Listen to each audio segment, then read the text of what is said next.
नमस्कार। दोपहर समाचार में आपका स्वागत है।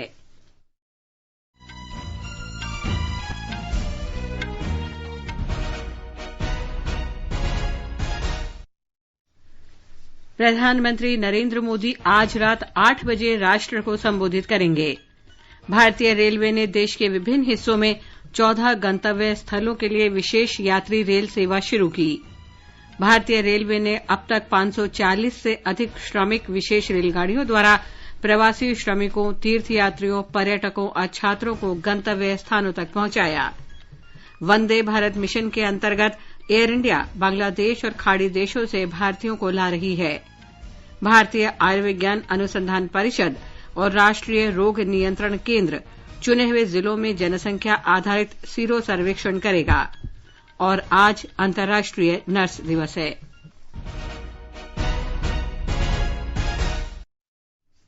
दोपहर समाचार में अपने सहयोगी विशाल शर्मा के साथ मैं लवली निगम। प्रधानमंत्री नरेंद्र मोदी आज रात 8 बजे राष्ट्र को संबोधित करेंगे। इससे पहले 14 अप्रैल को उन्होंने देशवासियों को संबोधित किया था और कोविड-19 की वजह से लॉकडाउन की अवधि 3 मई तक बढ़ाने की घोषणा की थी। श्री मोदी ने कल वीडियो कॉन्फ्रेंसिंग के जरिए राज्य के मुख्यमंत्रियों से बातचीत की और लॉकडाउन को लेकर अपनाई जाने वाली रणनीति के बारे में 15 मई तक अपने विचार साझा करने का आग्रह किया। प्रधानमंत्री ने मुख्यमंत्रियों से लॉकडाउन में दी जा रही ढील के बाद उत्पन्न हो रही विभिन्न समस्याओं से निपटने की योजना का खाका बताने को भी कहा है। श्री मोदी ने कहा है कि जो कदम लॉकडाउन के पहले चरण में उठाए गए, उनकी आवश्यकता दूसरे चरण में नहीं रह गई थी और इसी तरह तीसरे चरण में किए गए उपायों की जरूरत चौथे चरण में नहीं रहेगी। भारतीय रेलवे ने आज से विशेष यात्री रेल सेवाएं फिर शुरू कर दी हैं। शुरू में 15 रेलगाड़ी चलाई जाएंगी। इन रेलगाड़ियों को नई दिल्ली रेलवे स्टेशन से विशेष ट्रेन के रूप में चलाया जा रहा है और ये डिब्रूगढ़, अगरतला, हावड़ा, पटना, बिलासपुर, रांची, भुवनेश्वर, सिकंदराबाद, बेंगलुरु, चेन्नई, तिरुवनंतपुरम, मडगांव, मुंबई सेंट्रल और जम्मू तवी से जुड़ेंगी। रेलवे द्वारा जारी दिशा निर्देशों के अनुसार यात्रियों को कम से कम 1.5 घंटे पहले रेलवे स्टेशन पहुंचना होगा ताकि उनकी जांच की जा सके। ट्रेन में सिर्फ उन्हीं लोगों को यात्रा करने की अनुमति होगी जिनमें वायरस से संक्रमण के कोई लक्षण नजर नहीं आएंगे। शुरुआत में केवल वातानुकूलित ट्रेनें ही चलेंगी और इन ट्रेनों में राजधानी के बराबर ही किराया लिया जाएगा। ट्रेन के किराए में खान पान का पैसा नहीं लिया जाएगा और इसके लिए यात्री को ट्रेन में ही भुगतान करना होगा। इसके अलावा यात्रियों को ट्रेन में कंबल, चादर और तौलिया नहीं दिया जाएगा। टिकट केवल ऑनलाइन IRCTC वेबसाइट के माध्यम से मिलेगी। रेलवे स्टेशनों पर टिकट बुकिंग काउंटर बंद रहेंगे। कंफर्म टिकट वाले यात्रियों को ही रेलवे स्टेशनों में प्रवेश करने की अनुमति होगी। सफर के दौरान यात्रियों को फेस मास्क पहनना अनिवार्य होगा। ट्रेन के खुलने के समय से कम 24 घंटे पहले टिकट रद्द कराया जा सकता है। टिकट रद्द कराने पर यात्रियों का 50% पैसा काट लिया जाएगा। इन स्पेशल ट्रेनों में अधिकतम 7 दिन तक का एडवांस टिकट कटाया जा सकेगा। रेलवे ने सभी यात्रियों से अनुरोध किया है कि वे अपने मोबाइल में आरोग्य सेतु ऐप डाउनलोड कर लें। दीपेंद्र कुमार, आकाशवाणी समाचार। इन 15 रेलगाड़ियों के शुरू होने के बाद उपलब्ध कोच के आधार पर नए मार्गों पर कुछ और विशेष रेलगाड़ियां चलाई जाएंगी, लेकिन इससे पहले कोविड-19 केयर सेंटर के लिए 20,000 डिब्बों और फंसे हुए श्रमिकों के आवागमन के लिए रोजाना 300 श्रमिक विशेष रेलगाड़ियों के आरक्षित डिब्बों की समीक्षा की जाएगी। आकाशवाणी के साथ विशेष भेंटवार्ता में रेल मंत्रालय के कार्यकारी निदेशक मनदीप सिंह भाटिया ने बताया कि शुरू में यात्री ट्रेन के लिए केवल ई-टिकट ही दिए जा रहे हैं जो 7 दिन पहले बुक कराए जा सकते हैं। कैंसलेशन के स्पेशल रूल्स फ्रेम किए गए हैं। इसमें with in 24 hours of journey अगर आप कैंसिल कराते हैं तो आपको 50% रिफंड मिलेगा और अगर 24 घंटे से कम आपका जर्नी टाइम रह गया है तो आपको 0 रिफंड मिलेगा।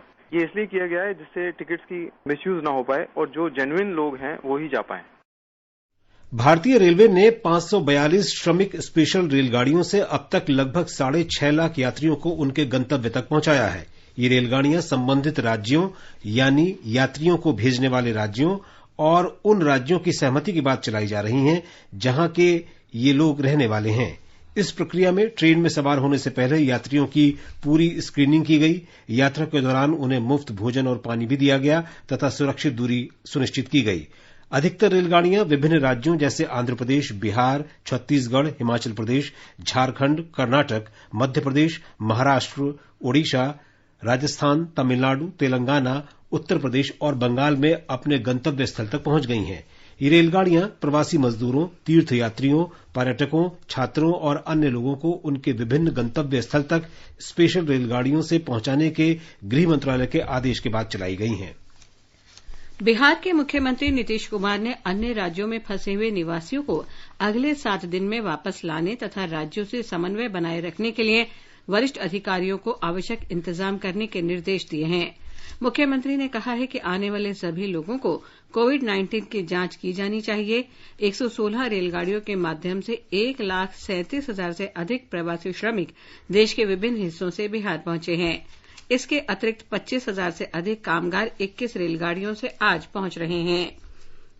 2 और श्रमिक स्पेशल रेलगाड़ियों के आज झारखंड पहुंचने के बाद पंजाब और तेलंगाना से लौटने वाले प्रवासी श्रमिकों की संख्या करीब 2,500 हो गई है। कोडरमा के उपायुक्त रमेश घोलप ने रेल मंत्रालय से कोडरमा में इन विशेष श्रमिक रेलगाड़ियों का स्टॉपेज बनाने का आग्रह किया था ताकि कोडरमा, हजारीबाग, गिरिडीह, देवघर, धनबाद और पकुर जिलों के प्रवासी श्रमिक वहां उतर सकें। रेल मंत्रालय ने उनका सुझाव मान लिया था और उसके बाद ये पहली रेलगाड़ी आज कोडरमा पहुंची है। गुजरात में सूरत से एक और विशेष रेलगाड़ी आज कोडरमा पहुंचने वाली है। पंजाब से 1,216 प्रवासी श्रमिकों के साथ स्पेशल ट्रेन बड़काकाना स्टेशन पहुंची, जो वहां पहुंचने वाली 5वीं विशेष रेलगाड़ी है। सभी यात्रियों को नियमानुसार थर्मल स्क्रीनिंग की गई और उन्हें भोजन के पैकेट, पीने का पानी, मास्क और सैनिटाइजर्स उपलब्ध कराए जा रहे हैं। स्वास्थ्य जांच के बाद यात्रियों को बसों के जरिए उनके गृह जिलों को भेजा जा रहा है। आकाशवाणी का समाचार सेवा प्रभाग आज हिंदी और अंग्रेजी में अपने फोन इन कार्यक्रम संवाद में रेलवे पर विशेष परिचर्चा प्रसारित करेगा। इस कार्यक्रम में श्रोता आज से यात्री ट्रेनों को फिर से शुरू करने से संबंधित प्रश्न पूछ सकते हैं। रेल मंत्रालय के कोच संचालन के कार्यकारी निदेशक श्री मनदीप सिंह भाटिया इस परिचर्चा में भाग लेंगे। श्रोता टोल फ्री नंबर 1800-11-5767 पर कॉल करके विशेषज्ञों से सवाल पूछ सकते हैं। ये विशेष कार्यक्रम आज शाम 7:10 पर FM गोल्ड और अतिरिक्त मीटरों पर सुना जा सकता है। ये समाचार आकाशवाणी से प्रसारित किए जा रहे हैं। ताजा समाचार जानने के लिए आप हमारे Twitter handle @AIR News Hindi को फॉलो कर सकते हैं। वंदे भारत मिशन के तहत बांग्लादेश से 169 मेडिकल छात्रों को लेकर एयर इंडिया की चौथी उड़ान आज 11 बजे ढाका से श्रीनगर रवाना हुई। हमारे संवाददाता ने बताया है कि कल भी बांग्लादेश से श्रीनगर के लिए एक और विशेष उड़ान संचालित की जाएगी। इस जहाज में 169 मेडिकल छात्र सवार थे जो बांग्लादेश में पढ़ाई करते हैं। इसके पहले कल 107 भारतीय नागरिकों को लेकर एक विशेष विमान ढाका से मुंबई पहुंचा। शुक्रवार और शनिवार को भी 2 विशेष उड़ानें भारतीय नागरिकों को लेकर श्रीनगर और दिल्ली जा चुकी हैं। इस सप्ताह भारतीयों के लिए कुछ और विशेष उड़ानें संभावित हैं। बांग्लादेश से भारत जा रहे यात्रियों ने खुशी का इजहार किया और बाहर निकालने में सहायता के लिए भारत सरकार और ढाका में भारत के उच्चायोग के योगदान की सराहना की। राजेश झा, आकाशवाणी समाचार, ढाका। खाड़ी देशों में फंसे 880 से अधिक भारतीय नागरिकों को लेकर 5 विमान स्वदेश के लिए उड़ान भरेंगे। दुबई से 2 विमान कन्नूर और बेंगलुरु पहुंचेंगे। एक रिपोर्ट। वंदे भारत मिशन के छठे दिन खाड़ी देशों से 880 से भी ज्यादा लोग स्वदेश जाएंगे। दुबई से 2 विशेष विमान जाएंगे, एक कन्नूर के लिए और दूसरी मैंगलोर के लिए। मैंगलोर की उड़ान पर लगभग 40 गर्भवती महिलाएं हैं। मस्कट से 180 लोगों के वापस चेन्नई जाने की संभावना है। दमम कोची उड़ान में 160 से भी ज्यादा लोग और दोहा तिरुवनंतपुरम उड़ान पर लगभग 180 लोगों के घर लौटने की उम्मीद है। तकनीकी कारण से दोहा की उड़ान को गत रविवार को रद्द करना पड़ा था और आज उस उड़ान को पुनः निर्धारित किया गया है। कंचन प्रसाद, आकाशवाणी समाचार, दुबई।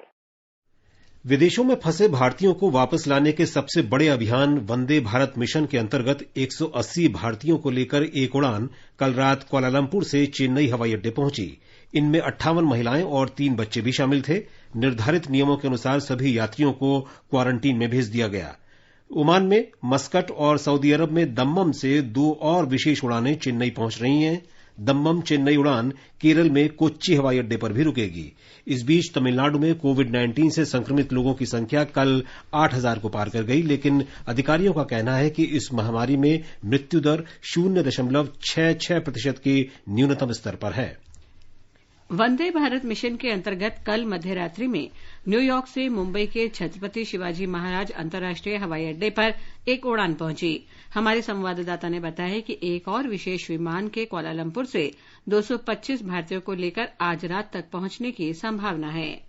वंदे भारत मिशन के तहत न्यूयॉर्क से कुल 310 यात्रियों को लेकर एयर इंडिया की एक फ्लाइट देर रात मुंबई में दाखिल हुई। यह फ्लाइट 95 यात्रियों को लेकर आगे अहमदाबाद के लिए रवाना हुई। इसी बीच भारतीय रेलवे ने आज से विशेष यात्री ट्रेन सेवाओं को फिर से शुरू कर दिया है। मुंबई से पहली ट्रेन आज शाम 5:30 बजे दिल्ली के लिए रवाना होगी। केवल वैध कंफर्म टिकट वाले यात्रियों को ही रेलवे स्थानकों पर प्रवेश की अनुमति होगी। प्रस्थान के समय यात्रियों की जांच की जाएगी तथा उन्हें फेस मास्क पहनना अनिवार्य होगा। माधुरी पांगे, आकाशवाणी समाचार, मुंबई।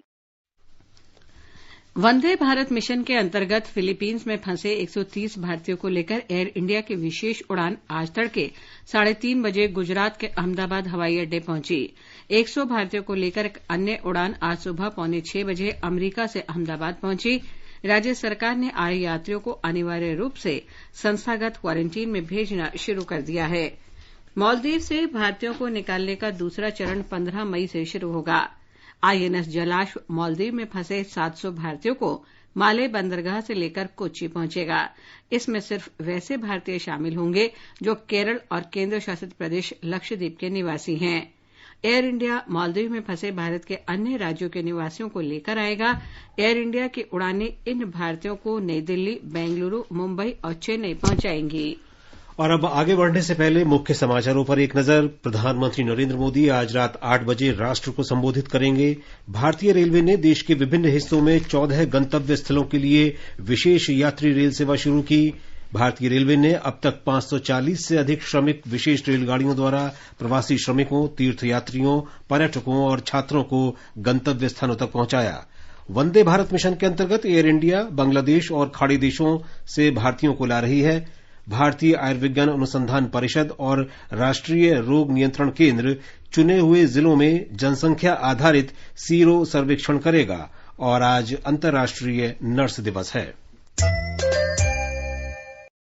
देश भर में पिछले 24 घंटों में कोरोना वायरस के 3,604 नए मामले आने के बाद संक्रमित लोगों की संख्या 70,756 पर पहुंच गई है। 87 और लोगों की इस वायरस से मौत होने के बाद मृतकों की कुल संख्या 2,293 हो गई है। स्वास्थ्य और परिवार कल्याण मंत्रालय ने बताया है कि अब तक 22,455 लोग स्वस्थ हो चुके हैं और ये दर 31.73% हो गई है। भारतीय आयुर्विज्ञान अनुसंधान परिषद आईसीएमआर ने कहा है कि देश भर में कोविड-19 के लिए अब तक 17,59,579 नमूनों की जांच की जा चुकी है। कल 85,891 लोगों की जांच की गई। इस बीच आईसीएमआर ने अब तक कोविड-19 की जांच के लिए 348 सरकारी और 136 निजी जांच केंद्रों को मंजूरी दी है। आईसीएमआर ने गंभीर मरीजों की जांच के लिए 35 संस्थानों को भी मंजूरी दी है। मध्य प्रदेश में कोविड-19 से 171 नए मामले आने के बाद राज्य में संक्रमितों की संख्या 3,785 हो गई है। अच्छी खबर यह है कि 747 लोग स्वस्थ भी हुए हैं। वर्तमान में राज्य में 243 मरीजों की स्थिति गंभीर है, जबकि 1,574 लोग की हालत स्थिर है। हमारे संवाददाता ने बताया है कि अब तक इस वायरस से 221 लोगों की मौत हुई है।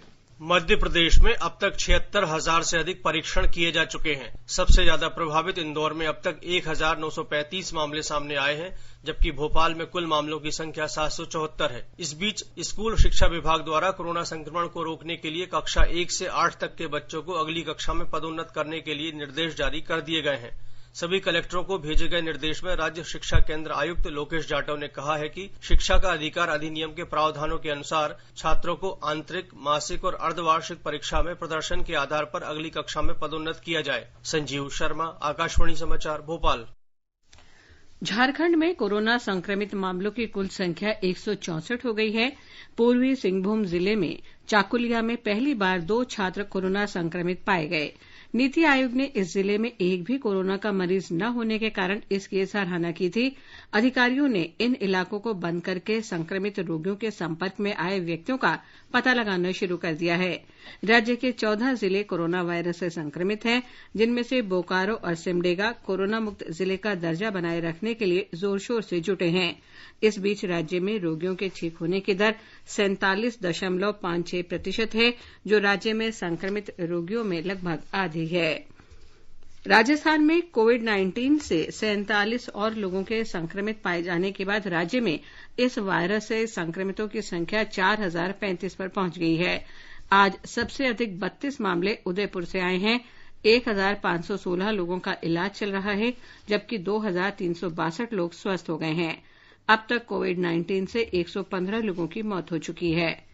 हमारे संवाददाता ने खबर दी है कि पिछले 30 घंटों में राज्य के 33 जिलों में से 20 में कोरोना के मामले आए हैं। मुख्यमंत्री अशोक गहलोत आज जयपुर और अजमेर संभाग के विधायकों तथा सांसदों से संवाद कर रहे हैं। इस संवाद में जनप्रतिनिधि कोविड-19 से निपटने तथा अन्य व्यवस्थाओं को बेहतर बनाने के लिए अपने सुझाव भी दे रहे हैं। इस मौके पर मुख्यमंत्री ने कहा कि खाद्य सामग्री वितरण में किसी तरह का भेदभाव बर्दाश्त नहीं किया जाएगा। इस बीच उद्योग विभाग के अतिरिक्त मुख्य सचिव डॉक्टर सुबोध अग्रवाल ने बताया कि प्रदेश में 210 से ज्यादा बड़ी औद्योगिक इकाइयां शुरू हो गई हैं। उन्होंने बताया कि राज्य में 500 से अधिक खाद्य तेल मिलों में भी काम शुरू हो गया है। जितेंद्र द्विवेदी, आकाशवाणी समाचार, जयपुर।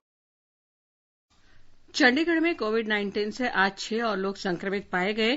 केंद्र शासित प्रदेश चंडीगढ़ में संक्रमित लोगों की संख्या अब 187 हो गई है। इनमें से 156 लोगों का इलाज चल रहा है और 28 लोग ठीक हो गए हैं। 3 लोगों की इस वायरस से मौत हो गई है। केंद्र शासित प्रदेश जम्मू कश्मीर में कोविड-19 से कुछ और मरीज स्वस्थ हो गए और उन्हें कश्मीर खंड के विभिन्न अस्पतालों से उपचार के बाद छुट्टी दे दी गई है।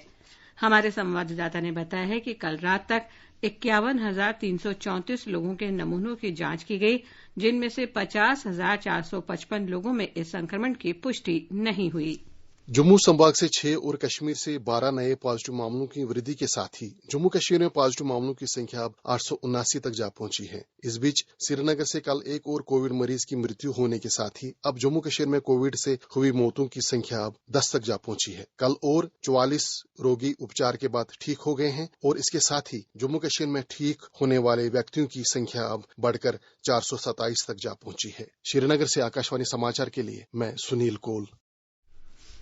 दिल्ली के मुख्यमंत्री अरविंद केजरीवाल ने 17 मई को समाप्त हो रहे राष्ट्रव्यापी लॉकडाउन के बाद दी जाने वाली रियायतों के बारे में लोगों से सुझाव और विचार मांगे हैं। श्री केजरीवाल ने कहा कि दिल्ली सरकार इन सुझावों पर विचार कर उन्हें केंद्र तक पहुंचाएगी। उन्होंने लोगों से कल शाम 5 बजे तक फोन नंबर 1031 पर सुझाव देने को कहा है। अपने सुझाव dellicm.suggestions@gmail.com पर भी भेजे जा सकते हैं। केंद्र ने सभी राज्यों और केंद्र शासित प्रदेशों के सभी राशन कार्ड को आधार नंबर से जोड़ने की समय सीमा 30 सितंबर तक बढ़ा दी है। ये स्पष्ट किया गया है कि केवल आधार नंबर नहीं होने पर किसी भी वास्तविक लाभार्थी को अनाज लेने से मना नहीं किया जाएगा, न ही राशन कार्ड से उसका नाम हटाया जाएगा और न उसका राशन कार्ड रद्द किया जाएगा। उपभोक्ता कार्य मंत्रालय ने इस संबंध में सभी राज्यों को स्पष्ट निर्देश जारी किए हैं। नागरिक उड्डयन महानिदेशालय ने पायलटों के लाइसेंस की वैधता 90 दिन बढ़ा दी है। ये घोषणा प्रशिक्षण देने वाले अधिकतर संगठनों के कोविड-19 के कारण काम न करने की वजह से की गई है। निदेशालय के इस कदम से ऐसे पायलटों की सेवाएं जारी रह सकेंगी जिनके लाइसेंस की वैधता इस वर्ष 23 मार्च से 20 जून के बीच समाप्त होने वाली थी। भारतीय नौसैनिक जहाज आईएनएस केसरी मिशन सागर पहल के तहत पड़ोसी देश मालदीव के लिए 580 टन खाद्य सामग्री सहायता लेकर आज सुबह माले बंदरगाह पहुंचा। खाद्य सामग्री में 200 टन चावल, 140 टन आटा और 80 टन चीनी शामिल है। माले स्थित भारतीय उच्चायोग ने बताया कि भारत के लोगों द्वारा रमजान के पवित्र महीने में दी गई खाद्य सहायता मालदीव के लोगों के साथ मित्रता का प्रतीक है। हमारे संवाददाता ने बताया है कि मालदीव को यह सहायता 20 अप्रैल को प्रधानमंत्री नरेंद्र मोदी और मालदीव के राष्ट्रपति इब्राहिम मोहम्मद स्वालेह के बीच टेलीफोन पर हुई बातचीत के बाद दी गई है। मालदीव को खाद्य सामग्री की आपूर्ति एक बड़ी राहत साबित होगी क्योंकि उसकी अर्थव्यवस्था पर्यटन के बंद होने से बुरी हालत में है। राजधानी माले में कोविड संकट बरकरार है और छोटे से शहर में 800 से ज्यादा मामले सामने आए हैं। मालदीव सरकार ने सहायता के लिए भारत सरकार को धन्यवाद जताते हुए इसे द्विपक्षीय रिश्तों के लिए एक नया आयाम बताया है। भारत ने पहले भी कोविड संकट से निपटने के लिए मालदीव को चिकित्सा दल और आवश्यक दवाइयों की आपूर्ति की थी। INS केसरी इस मिशन के तहत दक्षिणी हिंद महासागर के 4 अन्य देशों को भी दवाइयां और खाद्य सामग्री की आपूर्ति करेगा। इन देशों में मॉरिशस, सेशल्स, मेडागास्कर और कोरोमस शामिल हैं। आकाशवाणी समाचार के लिए कोलंबो से संतोष कुमार। कोविड-19 से निपटने के लिए अधिकार प्राप्त समूहों में से 9वें समूह के अध्यक्ष ने संवाददाताओं को विभिन्न बुनियादी सिद्धांतों की जानकारी दी। इस दौरान बताया गया कि नागरिकों और अन्य संबंधित पक्षों के लिए प्रौद्योगिकी और आंकड़ों का उपयोग किस तरह किया गया है। उन्होंने कहा कि कोविड-19 महामारी से लड़ाई में आरोग्य सेतु ऐप महत्वपूर्ण भूमिका निभा रहा है।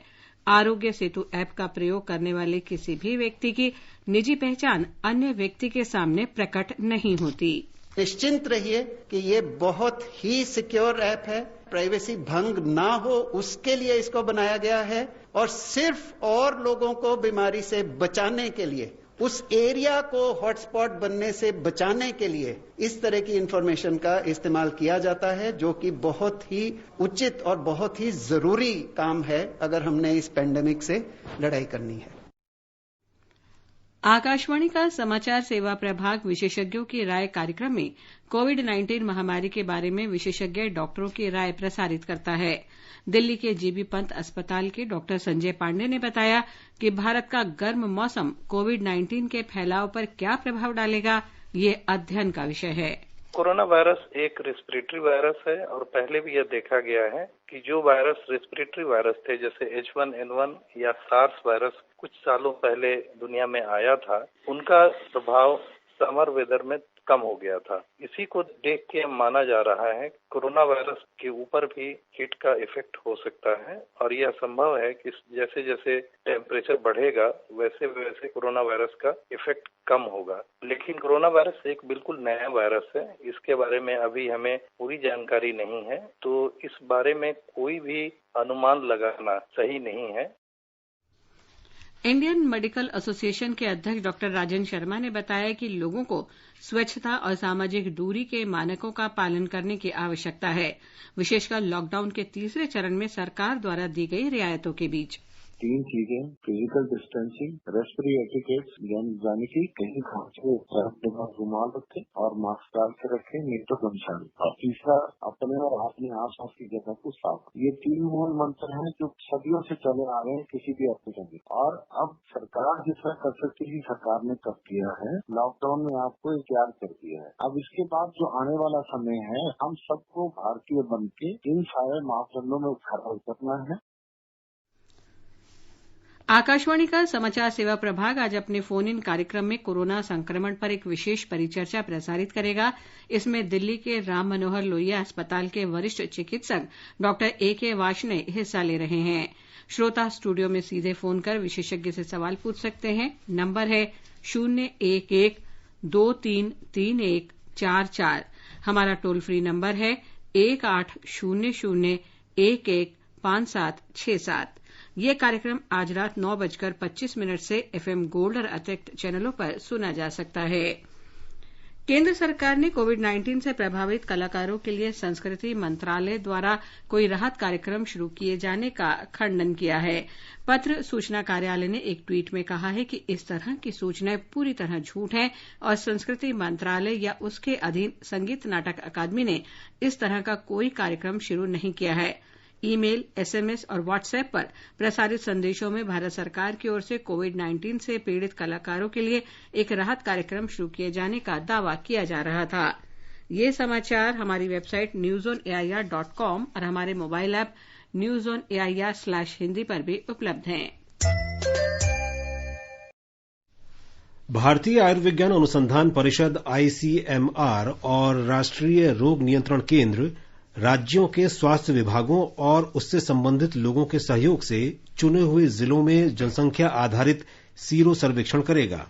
इसका उद्देश्य जिला स्तर पर कोविड-19 संक्रमण के फैलाव की निगरानी करना है। हमारे संवाददाता ने खबर दी है कि इसके अंतर्गत हर जिले से हर सप्ताह 200 नमूने और हर महीने 800 नमूने लिए जाएंगे। प्रत्येक जिले से 6 सार्वजनिक और 4 निजी अस्पतालों सहित 10 अस्पतालों का चयन किया जाएगा। इसके अंतर्गत गर्भवती महिलाओं, ओपीडी के मरीजों, स्वास्थ्य देखभाल कर्मियों को कवर किया जाएगा। विश्व के शीर्ष स्वास्थ्य अधिकारियों ने चेतावनी दी है कि दुनिया भर के देशों में अंधाधुंध तरीके से अर्थव्यवस्था खोली जा रही है, जिससे कोरोना वायरस का संक्रमण फिर फैलने का खतरा पैदा हो सकता है। फ्रांस और बेल्जियम में पूर्णबंदी समाप्त होने, नीदरलैंड में बच्चों के फिर से स्कूल जाने और अमेरिका के कई प्रांतों में आर्थिक गतिविधियों से प्रतिबंध हटाने की खबरों के बाद ये चेतावनी आई है।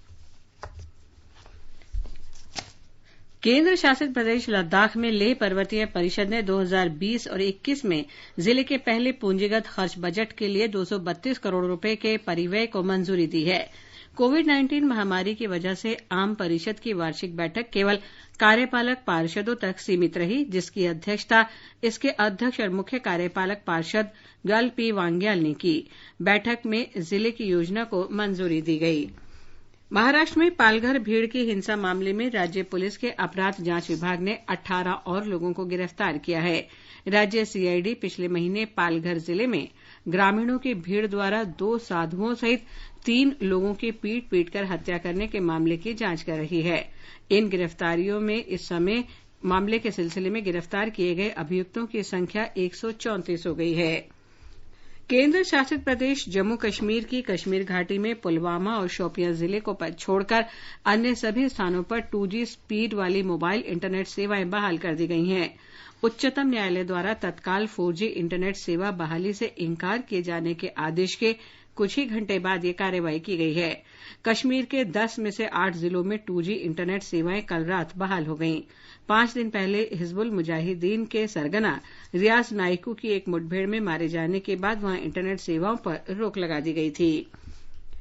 पूर्व प्रधानमंत्री डॉ मनमोहन सिंह को आज नई दिल्ली स्थित अखिल भारतीय आयुर्विज्ञान संस्थान से छुट्टी दे दी गई है। बेचैनी की शिकायत के बाद उन्हें पिछले रविवार को अस्पताल में भर्ती कराया गया था। आज अंतर्राष्ट्रीय नर्स दिवस है। इस अवसर पर गृह मंत्री अमित शाह ने एक ट्वीट में कहा कि वे दुनिया भर में मानवता की सेवा करने वाली नर्सों के प्रति कृतज्ञता व्यक्त करते हैं। उन्होंने कहा कि नर्स हमारे चिकित्सा क्षेत्र की रीढ़ हैं और कोविड-19 का फैलाव रोकने में उनकी भूमिका वास्तव में उल्लेखनीय है। केंद्रीय स्वास्थ्य मंत्री डॉक्टर हर्षवर्धन ने कोरोना वायरस की लड़ाई में अग्रणी रहने वाली नर्सों की सराहना की है। डॉक्टर हर्षवर्धन ने एक ट्वीट में लोगों से अपील की है कि वे मिलकर इन कोरोना योद्धाओं का धन्यवाद करें जो जोखिम उठाकर दिन रात हमारी सेवा में कार्यरत हैं। और अब नजर डालते हैं मौसम के हाल पर।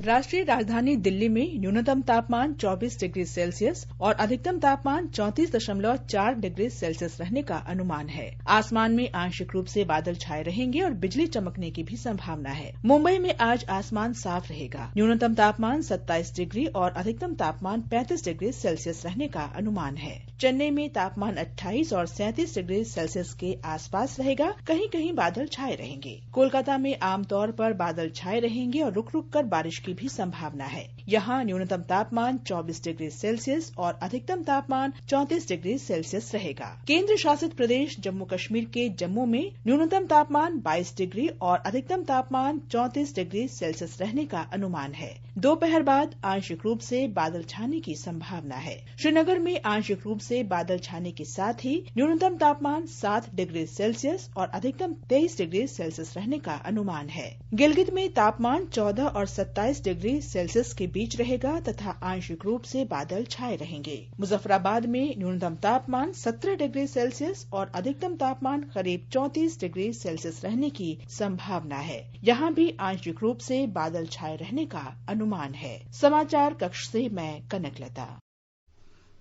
और अंत में मुख्य समाचार एक बार फिर। प्रधानमंत्री नरेंद्र मोदी आज रात 8 बजे राष्ट्र को संबोधित करेंगे। भारतीय रेलवे ने देश के विभिन्न हिस्सों में 14 गंतव्य स्थलों के लिए विशेष यात्री रेल सेवा शुरू की।